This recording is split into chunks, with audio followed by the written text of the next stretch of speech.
बहुत बहुत धन्यवाद उपसभापति जी। आपने मुझे एप्रोप्रिएशन बिल 2022 और फाइनेंस बिल 2022 पर बोलने का अवसर दिया, इसके लिए मैं धन्यवाद देता हूं। धन्यवाद इसके साथ में मैं देश के यशस्वी प्रधानमंत्री जी जिनका जिनका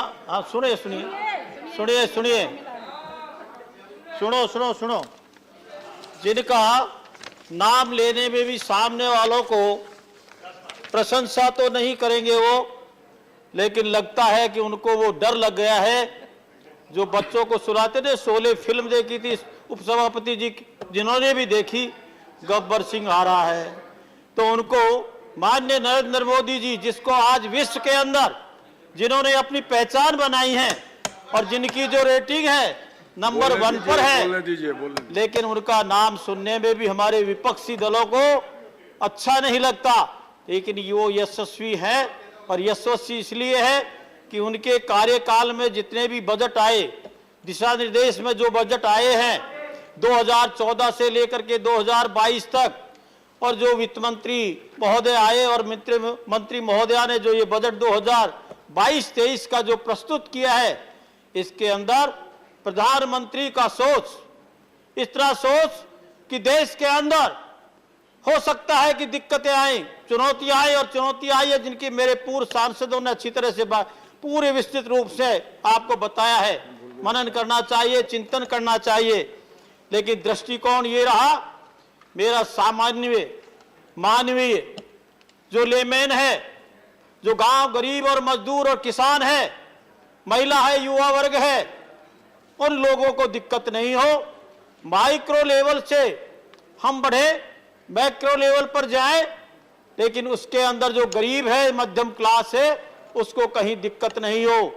तो माननीय उपसभापति जी, पिछले बजटों में आपने देखा, और ये जो बजट आया, हिंदुस्तान में नहीं पूरे विश्व में ये कल्पना नहीं थी कि इतनी महामारी के बाद में, इतना पेंडेमिक, जिस भारत के पास में रिसोर्सेज नहीं थे, 135 करोड़ जनसंख्या थी, और वो महामारी को भी ये कहता कैसे ये इसका मुकाबला करेंगे।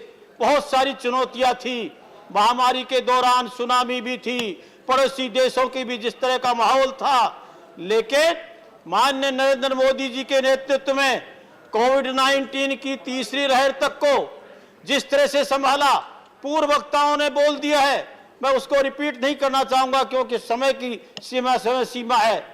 लेकिन आपने जैसे माननीय सुशील मोदी जी ने कहा, ये नरेंद्र मोदी जी की सोच दूरदृष्टा थी कि यहाँ पर 5 लाख से ज्यादा हमारी जनहानि नहीं हुई, वरना तो 100 साल पहले जिस तरह का महामारी आई थी, पॉपुलेशन बहुत कम थी, लेकिन करोड़ों में लोग खत्म हो गए थे, हमारे पास इंफ्रास्ट्रक्चर नहीं थे। लेकिन सबसे बड़ी बात, महामारी के दौरान आपने देखा 5 मिनी बजट इस देश के अंदर प्रस्तुत किए गए, हालात नहीं थे, और उसमें अंदर ध्यान किसको रखा गया? उस गरीब, उस मजदूर वर्ग को।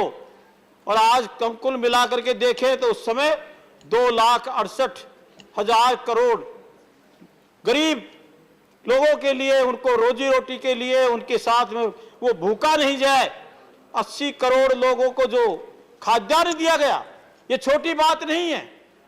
80 करोड़ लोगों को जो हमारे सोर्सेज है उसमें से निकाल करके अगर 2.68 लाख करोड़ उसके अंदर देते हैं, और अभी अभी जो माननीय मोदी जी ने जिस तरह का सितंबर तक जो योजना लागू की गई है, उसके अंदर मिलाए तो 3 पॉइंट समथिंग करोड़ उसके लिए होता है।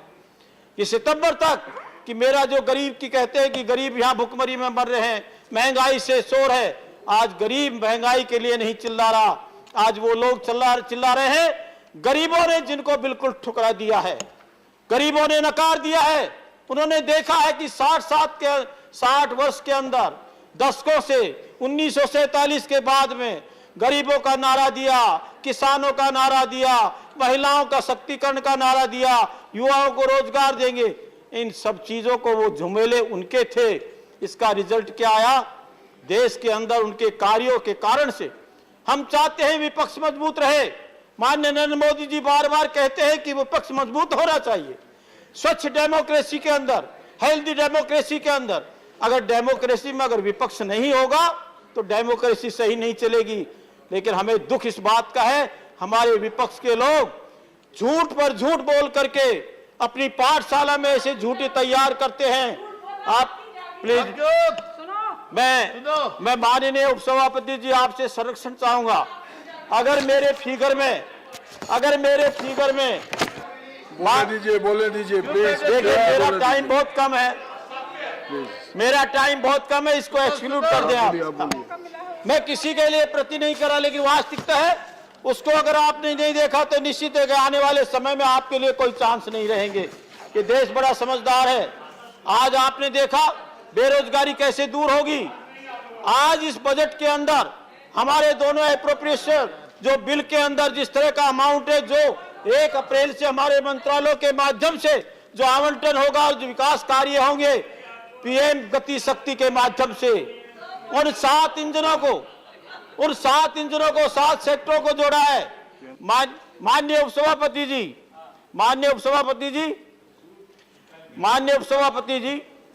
सामने बैठे हैं।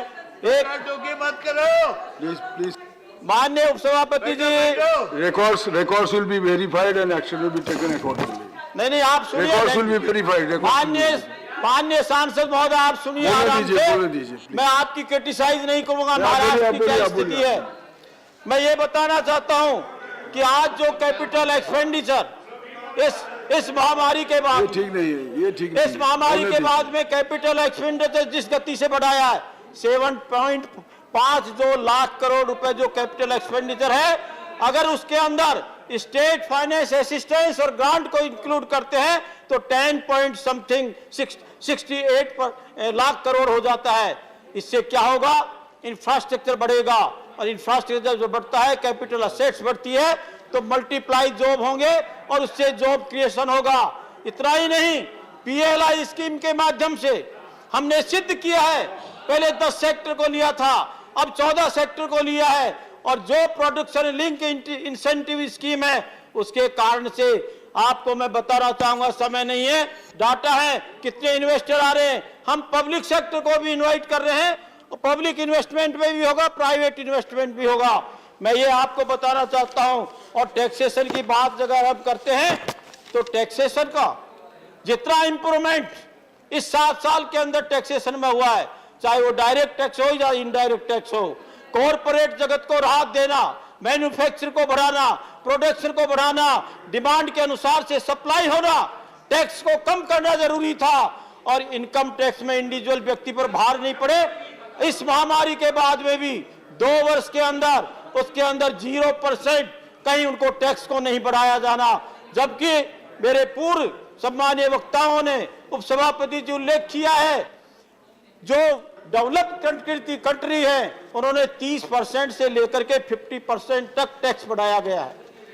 ये हमारी ये सूझबूझ, ये प्रधानमंत्री की दिशा निर्देश और वित्त मंत्री महोदय का कार्य अभी है, सब टाइम है मेरा, वो जो टाइम डिस्टर्बेंस किया वो भी इंक्लूड करेंगे नहीं करेंगे आप। मैं अपनी बात को जीएसटी की बात करते हैं। जीएसटी पे बहुत बड़ी बात हो गई है। जीएसटी का जो कलेक्शन जिस गति से बढ़ रहा है, महंगाई पर मैं आ जाता हूं। महंगाई पर बहुत आपके पास में एक ही है कि महंगाई आसमान को छू रही है। गरीब नहीं मर रहा, गरीब को तो राज भी दे रहे हैं, आवास भी दे रहे हैं, बिजली भी दे रहे हैं, गैस भी दी जा रही है, और गरीब के लिए कोई दिक्कत नहीं आने वाली है। उसके लिए रोजगार के लिए, जो छोटे धंधे एमएससी क्षेत्र के लिए, उसके लिए भी हमारा इन्वेस्टमेंट है। मैं आपको ये बात करना चाहता हूं कि पेट्रोल की कीमतें कैसे बढ़ रही हैं। मैं उनको याद कराना चाहता हूं 2004 के बाद में जिस तरह से महंगाई बढ़ रही थी और जिस तरह से पेट्रोलियम पदार्थ की कीमत बढ़ने जा रही थी, उन्होंने विंडो ड्रेसिंग की थी, ऑयल बॉन्ड्स को उन्होंने ऑयल बॉन्ड जारी किए थे, और आज करीब 1.5 लाख करोड़ जो ऑयल बॉन्ड की जो कीमत और आज डबल से ज्यादा हो गई। ये सरकार उसका ब्याज भी चुका रही है। इस तरह से हम नहीं कहते कि हमारा व्यक्ति या हमारी संस्थाएं यानी फाइनेंशियल मैटर से वो बिल्कुल कंगाल हो जाए, बल्कि हम ये नहीं चाहते मुफ्त का अनाज दिया जा रहा है वो गरीब के लिए जरूरी है। लेकिन इस तरह की घोषणाएं करते हैं कि आप पैसा, और पैसा भी दिया हमने। मैं आपको माननीय उपसभापति जी, मैं विद इन माई टाइम में अपनी बात को खत्म करूं, इसमें कोई दिक्कत नहीं है। मैं आरबीआई का मॉनेटरी इन्फ्लेशन रेट कैसे कम नहीं हो रही? आपके जमाने में डबल डिजिट थी, उसके बाद में हमारा सिंगल में आया, महामारी के दौरान मैं मानता हूं कि 11% हो गई। लेकिन आज जिस तरह का हमने बैंकिंग इंडस्ट्री के अंदर करीब 3 लाख करोड़ का जो हमने इंक्लूजन किया है, और जिस तरह से एनपीए को कम किया है, और रिजर्व बैंक ऑफ इंडिया के मॉनेटरी सिस्टम में रेपो रेट के माध्यम से, ओपन सिक्योरिटी के माध्यम से, और जो उन्होंने सीआरआर और एसएलआर के माध्यम से जो पॉलिसी के तहत उन्होंने जो कंट्रोल किया है, मुझे उम्मीद है कि हम 6% से भी डाउन जाएंगे। ये रिकॉर्ड होगा हिंदुस्तान का पूरे विश्व के अंदर में। मैं इसी के साथ में आपको करना चाहता हूं, भारतीय रिजर्व बैंक के अंदर जो आरबीआई एक्ट 1934 में जो अमेंडमेंट किया है, उसको लेकर के कहीं भ्रांति होगी। देश के अंदर डिजिटल को एक नोट के रूप में जानने के लिए कोई प्रावधान अड़चन नहीं डाले, और आने वाले समय में डिजिटल इंडिया के अंदर डिजिटल करेंसी होगी, और करेंसी के साथ में जिस तरह का क्रिप्टो करेंसी के बारे में डिसीजन लिया गया है, और वो 30% है। मैं तो ये अनुरोध करना चाहूंगा, सदन को भी समर्थन करना चाहिए कि रेगुलेशन भी बढ़ेंगे, बिल भी बढ़ेगा, लेकिन उसके लिए 50% भी अगर टैक्स लगाते तो उसके लिए किया जाए। और मैं अंत में यही कहना चाहता हूं कि आज मैं अंत में इतनी बात कहना चाहता हूं कि माननीय नरेंद्र मोदी जी के दृष्टिकोण का साथ दे, और आज जो एक गरीब वर्ग के लिए जो उत्थान के कार्य कर रहे हैं उनमें सपोर्ट करें। आप अच्छा नाम नहीं लगेगा, अच्छा दुनिया को लगेगा, आने वाली पीढ़ियों को लगेगा, और गरीब उनको भगवान के रूप में पूजेगा, ये मैं कहना चाहता हूं। बहुत बहुत धन्यवाद। Thank you very much. धन्यवाद। श्री नदीमुल हक जी। सर, सबसे पहले मैं सरकार को कॉन्ग्रेचुलेशंस देना चाहता हूं, बधाई हो। सर, ये सरकार एक